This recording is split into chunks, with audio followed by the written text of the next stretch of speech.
Nuca de cocos este mult prea mare ca dimensiune. Spuneți-mi că și vouă vi se întâmplă asta.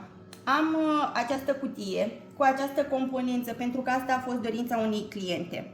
Însă, pentru că anul trecut mi-a plăcut foarte tare cum a făcut Elian, el în continuare o face, nuca de cocos în felul acesta, anul ăsta am vrut să o fac și eu pentru că, repet, îmi place foarte tare cum arată. Compoziția este una gândită de mine, însă, vizual acum, această cutie nu este deloc pe placul meu.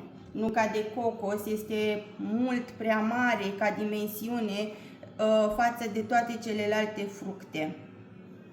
Și nu știu ce să fac.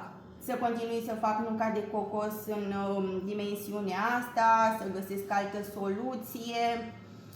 E mult prea mare dilema, așa că n-ar strica să-mi spuneți părerea voastră.